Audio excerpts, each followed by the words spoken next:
સુધી 3 દિવસ અમે પાણી પીને દિવસ કાઢ્યા હતા.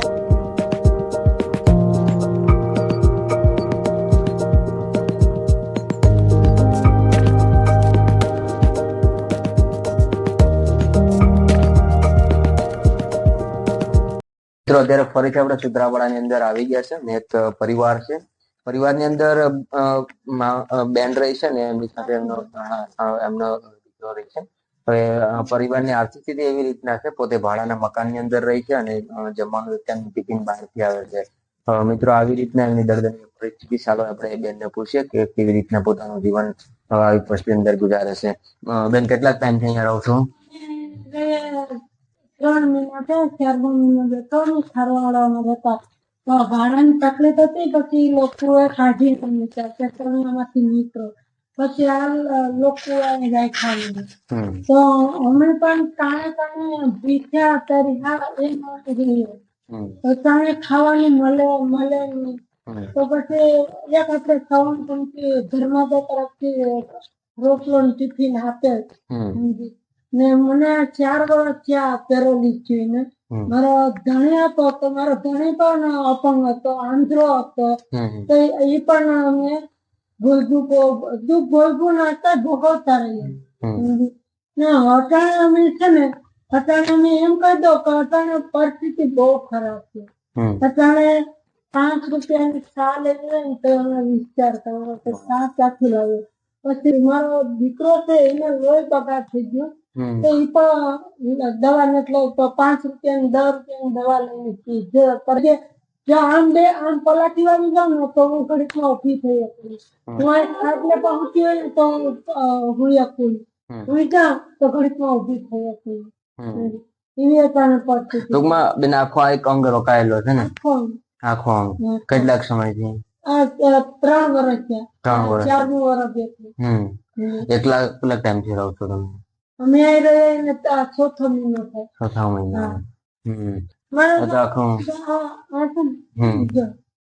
ઉતરી ગયા એટલે આ છે ને, આમ હોય ને તો અમારો હાથ આમ હલે. બાકી એ પગ બે મતલબ કામ કરતું જ નથી ને? એટલે કરી બેઠી ને ઉભી થા તો હાલવાય ને તો આ ખરી ગયો છે કે અટકી ગયો છે? ખરી ગયો. તો બતાવ્યું તો કોઈ દવાખાને? હા, ક્યાં બતાવ્યું? આપણે વેરાવળ.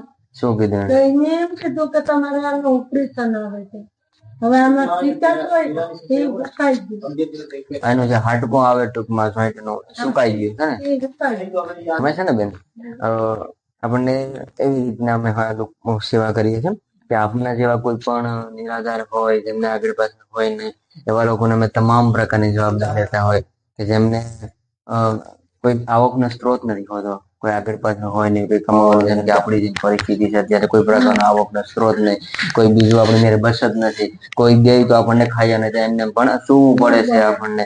તો એવી પરિસ્થિતિની અંદર છે ને બેન, અમે દર 15 દિવસે લઈને મહિનો દિવસ, તો દૂર હોય જેમ કે જુનાગઢ બાજુ છે, કોઈ આગળ છે, એમને ત્યાં અમે મહિનો દિવસ આપતા હોય છે અને આપણને આજુબાજુના હોય ને 15 દિવસના અમે દર 15 દિવસે કીટનું વિતરણ કરતા હોય છે. અને જ્યાં સુધી અમે હયાતમાં હોય અને આપણને ટૂંકમાં સામે વાળો ત્યાં સુધી અમે સંપૂર્ણપણે એની જવાબદારી લઈએ કે ભાઈ અમારું તમને જે પણ ઘટે છે કરિયાણાની અંદર એ અમને કયો, અમે તમારું તમામ પ્રકારની પૂરી કરશું. કારણ કે અમે એવા લોકો પાછળ મહેનત કરી છે કે જેમને એક ટાઈમ જમવા માટે પણ ઘણી બધી મહેનત કરવી પડે છે. અને અમે જોઈએ છે કે અત્યારે તમારે આજે આવું સંઘર્ષ કરવું પડે છે કે ભાઈ અમુક સમયે જમવા માટે પણ તમારે 3 દિવસ સુધી 3 દિવસ અમે પાણી પીને દિવસ કાઢ્યા હતા. ખાઈને હાથ બેહીને કાઢ્યા હતા. પછી મને હું તો માની ગઈ, મારો દીકરાએ હું ગુનો કર્યો ના પશુએ હું ગુનો કર્યો. કાલે તમે કેવું કીધું બેન કે પછી કંટાળીને છેલ્લે તમે આત્મહત્યા કરવા માટે દરિયા કિનારે ગઈ હતી. હું જાતે માની મેરા કવિતા ઓલી વકીલ છે ને છોકરી, એ નીકળી કે માસી તું હું તારે ફરવા, મને કે અટાણે કોઈ દી ફરવા ન બા આવે છે, મેં તો ગઈ હતી. તો મને કે તું માસી હોય નહીં છે તો હાલ તો હું નહીં આપણે આવું, તું જા તું મારી મેરે બેઠી બાઈ. આ લોકો જાય ને તો છે પડી જાઉં મારે. હવે આમ કેટલું ભૂખું કાઢવું. જિંદગી થોડું કઈ હારી જવાનું હોય. જિંદગી મારી તો બરાબર, મારા દીકરાની જિંદગી સામે જોવાની છે ભાઈ. તો એને ભગવાનને એ દુઃખ આપ્યું. સમજી? હું એ ખાધી જ ને તો હું કોકનું પૂરું કરે તો મારું પણ કઈ મારા માતર છે, મારા બાપ મામા મોર બધી છે, તો અમારે એને કોઈ બોલતું નથી. કારણ પતું જાય તો કોઈ સામે ચડીને કોઈ બોલાવતું નથી. સંસારનો નિયમ છે બેન, જયારે આપણને ખરાબ પરિસ્થિતિ આવે ને, ખરાબ સમય આવે ત્યારે હારા માણસો મોઢું ફેરવે. અમારી જમીન છે, અમારું મંદિર છે, અહીંયા બનાવ્યું હતું અહીં પસનાવડા, ત્યાં મંદિર ખોડિયારમાંનું છે, તો હિબાગણે બાપનું મારી બેન કરી દે, કઈ દેતી નહીં. અત્યારે કઈ નહીં, બેને જગ્યા તો ઉતાર કરી ગયા. આપણે મેન બેન રહેવાસી ક્યાં ના બંને? હું રહેવાસી, હું દીકરી છે ને પન્હાળાની, ને આ લોકો છે મોર અંદ્રોઈ. આંદ્રોઈ નો છે. આ 3 વર્ષનો હતો, એ બહુ બીમાર, ભયંકર બીમાર હતો મારો છોકરો. પછી અહીંના લોકોએ કહ્યું કે ભાઈ જો તારો દીકરો બચી જાય ને પાણી બદલો કરે ને સારું થાય તો તું અહીં રહે કે. પછી અમે ત્યાં રહેવા ગયા. અમે અહીં રહેવા ઉતર્યા તો છોકરાને સારું હતું. પછી અમે અહીંથી ગયા. અમારે કઈ તો 30-35 વર્ષ ત્યાં રહ્યા. 30-35 વર્ષ. મારા ધણી ડાયાબિટીસ હતી. એને તો કુદરત કેવું કર્યું, દુનિયાને સારું કર્યું, પણ એનો 2 દીમાં અમે મકાન ફેરવું, 2 દિવસે આખો પગ પડી ગયો. 5ને દી મરી ગયો. અમારે જીવ તો કોઈને ભગવાન હાથ બાપનો ગુસ્સો નહીં ને એને તો ન દે. હું અચાનક વાત કરે તો મારા હાથમાં ભરે છે. અમારે મારો ધણી મેળો ને ભાઈ 10 હતી, 10 થી 11 નહીં. ને બાયુમાં અમે 5 બાયુ, 6ઠી બાયુ, એક 2 હું, એક મારી લેવાય, એક હું ને એક ધામરસની બાય હતી. બાટની જણી આખા પબ્લિક જોતી હતી, કોઈ આવ્યું નહીં. ગાડીમાંથી ઉતારવા કોઈ આવ્યું નહીં. તો એ મને એમ થયું કે અટાણે આપણું કોઈ નહીં. જીવતા તો કોઈ હતું નહીં, તો મરી ગયા પછી આમ કાયદેસર તમારા હીરો ભાઈઓ, તમે દીકરા આમ જોય, બાયું બધી જોય, ખરા લોકો કોઈ એમ ન કહ્યું કે ભાઈ ઓલો છોકરો જો કરે છે જાતે ગાડીમાંથી ઉતારવા લાગે. સમજી? પછી મેં મારા જમાઈને ફોન કર્યો, આમ એમ છે. તાત્કાલિક એ 2 ભાઈઓ આવ્યા. એ 2 ભાઈઓ હીરાકોટ છે અને 2 કાયના એમ કરી 10 જણા થયા ને 10 ને અમે એ લોકો 12 વાગ્યા ને અમે 5 બાવી. બેન આ દુનિયાનો નિયમ છે કે તમારી પાસે 100 રૂપિયા હોય ને તો તમને કોઈક 100 રૂપિયા દેવાળું મળે. તમારી પાસે કઈ ન હોય ને ત્યારે બધા સાથ છોડી દે. દૂધ વાળા ભાઈ તો મારા દૂધ જોતું નથી, મારી પાસે પૈસા નથી, ના હું દૂધ લઈને હું કરું. મને કે નહીં નથી બેન, તારા ભાગનું મને દઈ રહે. તો એ કાયમી એક આટલું દૂધ દઈ જાય ચા પૂરતું, એટલું તો એટલું.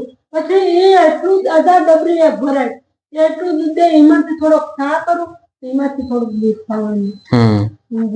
કઈ વાંધો નહીં બેન, તમારે કોઈ જાતનું ટેન્શન લેવાનું નથી. તમારું બધું જ કરિયાણું તમે પૂરું પાડશો. બીજી પણ કઈ જરૂર હોય ને તમને કહેજો, બરાબર? મને કઈ પીવાની જરૂર, તેને રોટલો મળે ને તો બસ એ હેતુથી અમે દોડીએ છીએ બેન, કે જેમને એક ટાઈમ નથી મળતો ને બેન, એમને 3 ટાઈમ બનાવીને ખાઈને અમારા માટે મોટું પુણ્યનું કામ છે. ને એના માટે જ બેન દોડીએ છીએ અમે, કે ભાઈ જેને જમવા માટે બહુ. લુગડા મેં કાલ ધોયા, લુગડા ધોઈ આ પગ રાખો, આ પગમાં દબાવીને આને બરાખો, અને પછી ઢગોરા લઈને ભૂકી ગયા બધીને ખબર કેમ લુગડા તો. હા હા આઠે હું સુનો તો એટલે આમ હાથ કરીએ આમ કરીએ આખા હાથ જ બોલો છે. તમારો પગ ને હાથ બે આમ કામ જ નથી કરતો, ઉપાડીને મતલબ આમ રાખવો પડે. હા આપણે ભાણા તો કરવાનું જોઈ તો પછી હાથ આમ કરીને આમ કરવો પડે, હાથ કરીને પછી આમ લેવો પડે. ને પોતા મારતી તો ખોરામાં લઈને પોતા મારે, રોટલો કરતી હોય ને પાટલા પર બેસીને પાટલા, પછી આમ હાથ રહીને તો આમ રોટલો કરે. અટાણે એવી પરિસ્થિતિ આવી તો અટાણે સત્તા ભાભીઓ છે, સત્તા દેરાણી જેઠાણી છે, જેઠ છે, જેટલા છોકરા છે એ તો અમને કોઈ બોલાતું.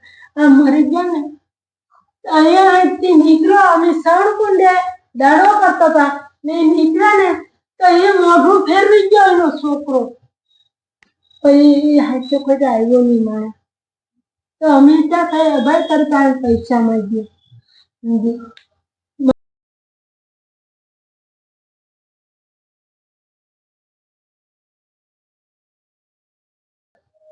કઈ વાંધો નહીં બેન. હવે ખાવા પીવા બાબતની કઈ ઉપાધિ નથી લેવાની, કારણ કે અમે જે હેતુ લઈને ભાઈએ કાલે વાત કરી ને કે આવી રીતના, તો ભાઈ કે હાલો આપણને મળી આવે. મેં કીધું હાલો કઈ મળી આવે. કાલે તમે વાત કરી એટલે પછી ભાઈને મેં કીધું આપણે બેનને છે ને તમામ પ્રકારની આપણને જે જવાબદારી લઈ લેશું.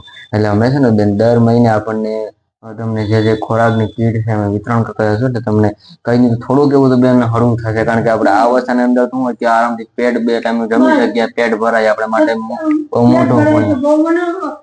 ધન દોલત ને કઈ પડે નહીં, એક બે તારા રોટલો મળી તમને ભૂખા નહીં રહેવા દે બેન, એ જિમ્મેદારી અમારી હશે. આ કોને તો આ પશુ પણ એટલું સમજુ છે ને, તમે ખાઈએ તો અમે પશુ ને પણ ખાઈએ તો ખાય, બાકી ખાતો નહીં. પાણી તો પી નહીં, છૂટી રાખો પાણી પણ નહીં. અને મારા દીકરા પણ હમનો દાણો મોઢા ખાઈ લે, મને તો ઘરે એકાણો આ ભૂખતા તો એનો જો બીજું એને નાખો રોટલો નાખો રોટલી નાખી પછી અડી પાણી ન્યા લઈ જાય તો પાણી પીતું. તમારી લાગણી અનુભવે છે ને કે તમે કઈ દુઃખની પરિસ્થિતિમાં રહ્યો છો.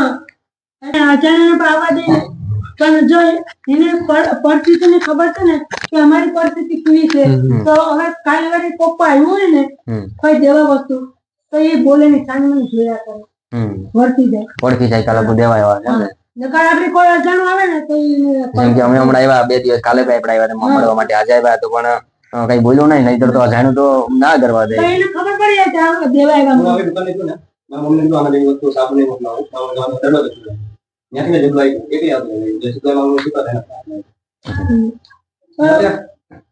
દુકાનદારો પછી એકલી તો હું કામ કરીએ, પછી અહીં ઘરથી અને છોડીને અહીં એક હાથે બાંધી ને પછી બેહી ગઈ કોણ મેરે બેઠી. એનું એમ કહેવાનું કે મારે માં થાક છે એવી છે, આપણે બીજા હોય ને તો પડી.